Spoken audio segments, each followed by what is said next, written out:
क्या बिहार में bumper voting से विरोध की आग जल उठी है या फिर ये बम्पर वोटिंग नीतीश कुमार के वापसी को सुनिश्चित कर चुकी है? पिछले चुनाव से इस बार 13% ज्यादा वोट पड़े। आजाद भारत में बिहार में इस बार जितने वोट कभी नहीं पड़े और इसीलिए सवाल उठ रहा है कि महिलाओं के खाते में जो 10,000 रुपए पड़े थे या जो नीतीश कुमार ने दिया था, क्या उसने महिला मसीहा के रूप में फिर नीतीश की वापसी को सुनिश्चित कर दिया है, या फिर वो जो तेजस्वी भैया ने हर घर में नौकरी का सपना जो युवाओं को दिखाया है, उसके चलते युवाओं ने बढ़ चढ़ के इस बार वोट देकर सत्ता की जड़ें हिला दी हैं। क्योंकि इस बार चुनाव में लंबी लंबी कतारें थीं, सुबह से शाम तक पोलिंग बूथ पर सिर्फ और सिर्फ लोग नजर आ रहे थे और ये सवाल उठ रहा था कि ये वोट कहता क्या है, क्योंकि 64.46% तक मतदान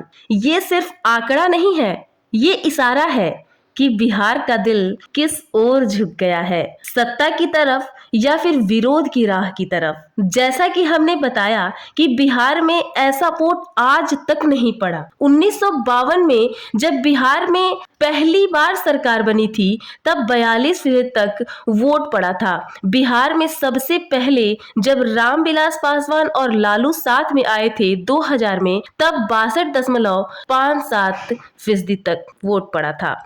वो चुनाव भी अपने आप में गजब का चुनाव था, जिसकी कहानी हम कभी और सुनाएंगे।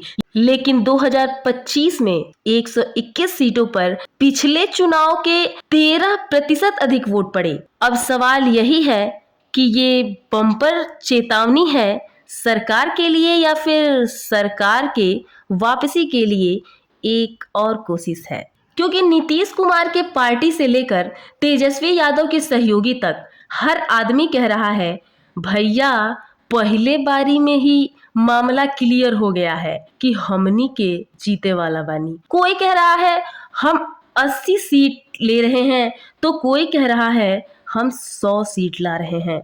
लेकिन जनता के मन में ये सवाल है कि आखिर बिहार कौन सी सरप्राइज देने वाला है, वो सरप्राइज किसका है?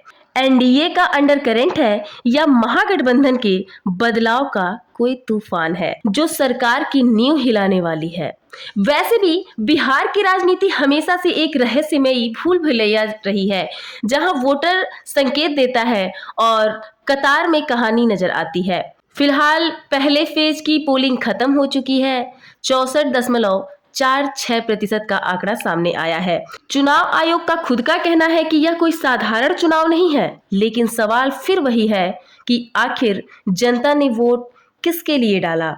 बदलाव के लिए या फिर सरकार के सौगातों के लिए?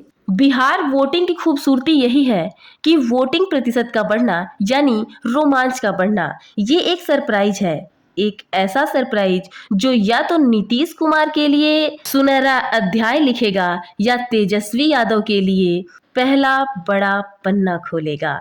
तो किसी के भी पास जीत का कोई फार्मूला नहीं है, तो इंतजार करना होगा 14 नवंबर का कि रिजल्ट क्या आता है। लेकिन इतना फिक्स है कि इस बार बिहार का वोटिंग सरप्राइज है। आप भी हमें बताइए के जीता था भैया तोरा बिहार में। खैर, अब सेकेंड फेज वालों का वोट का प्रतिशत सामने आएगा तो कुछ अनुमान लगाया जा सकता है। बाकी आप हमें सब्सक्राइब जरूर करके जाइएगा ताकि सबसे पहले आपको खबरों का खबर हो। धन्यवाद। मैं हूं पल्लवी और आप देख रहे थे पल्लवीज राजनीति, जहां राजनीति नहीं होता,